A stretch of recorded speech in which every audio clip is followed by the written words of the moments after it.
You're going to be the professional one. All right, free to go. Okay. Just go? Yeah. Yeah. Hello, folks.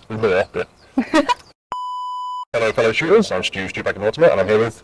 I'm Tiffany. I'm, for PAF, I only appear every blue moon. So we're here today to introduce the PAF M2 60mm HPA powered mortar system. And we have two systems over here. So the main gas canister unit fits into the main body of the mortar. There's a small hole around here on the side that allows your gas line out.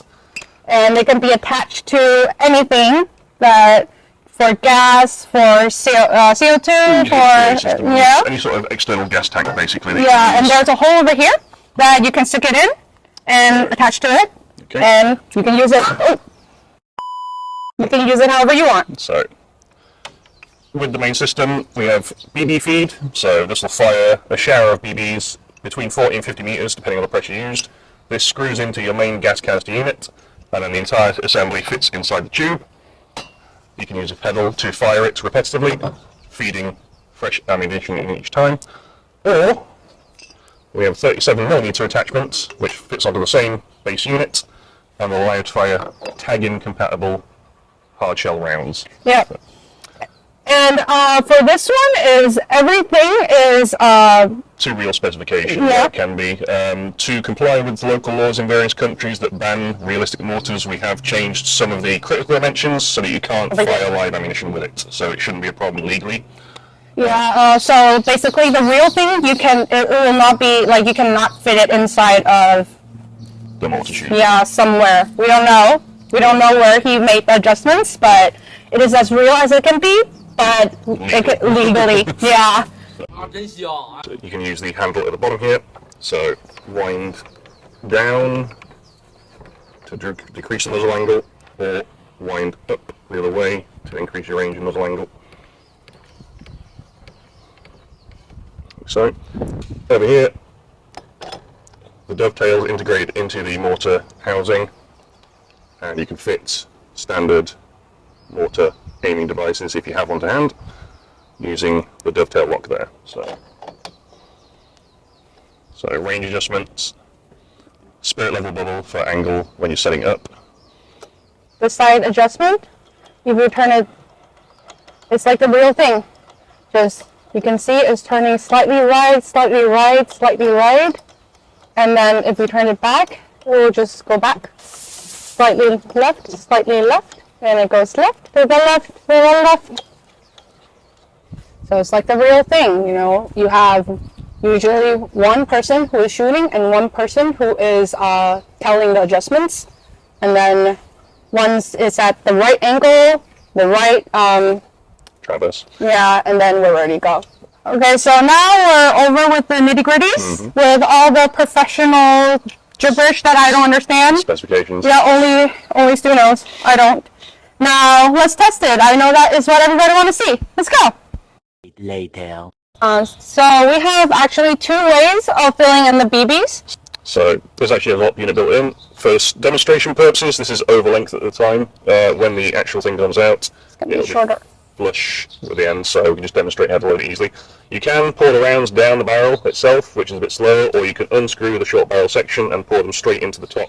It will be about 50 rounds inside. Okay, so we'll demonstrate loading it. I've got a handful of rounds here. We've taken the barrel off the front end to make it easier using a speed loader tube. So place that down inside.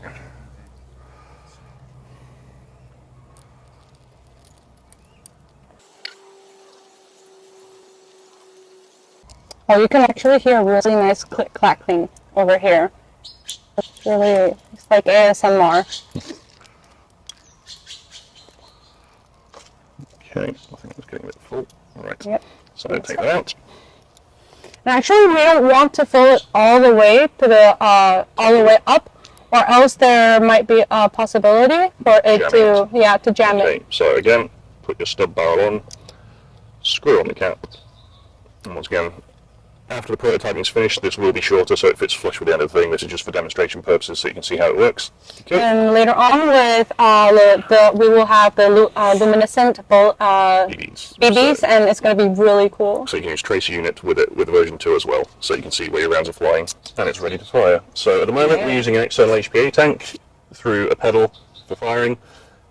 Between 8 and 15 kilograms of force, so there's a wide variety of different pressures, systems that you can use to feed it, and obviously that will determine the range and the pressure of firing. Okay, so to fire, just press the pedal.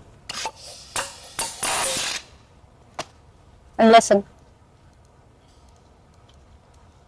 So and now where the ball is dropping down. Hitting metal about 50 meters away at the cart there. Fire in a hole.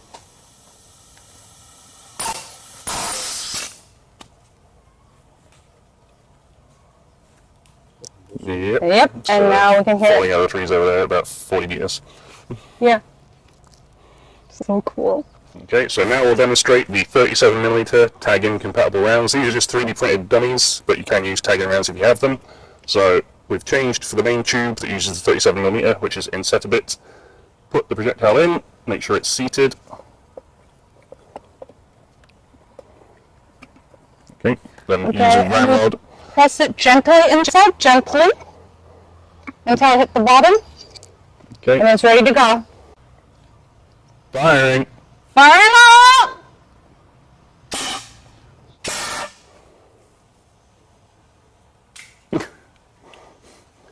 On the stairs, right on the red sign.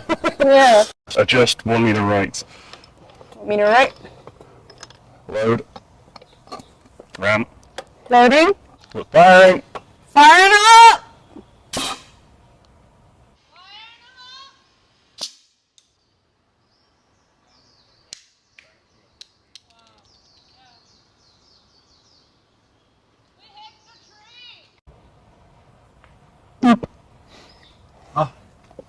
Oh.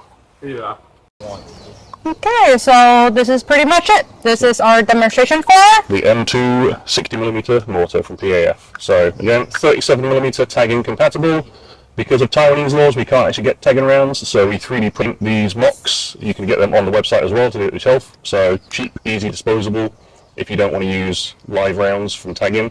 So you can practice for these. They'll be available for download on the website. Or you can use live tag-in rounds in your country if they're available. and so basically we did the BB testing, we did the testing for the tag-in rounds. Which one impressed you more? Definitely the tag-ins. The tag-ins, right? There's a nice thump when it goes off. Yeah, You can see and where it lands more easily. yeah, and to our surprise, the landing is actually really precise. Like it never really get out of range. Like it's really consistent. You can adjust with the wheels as well. A couple of meters left. Yeah, because there's once like when we were carrying this around, and actually it went off a little bit, and he just counted it. He's like, okay, 1 meter to the right, and then he adjusted it, and after that everything is just smooth and dandy and fine. It's really cool. And thoughts?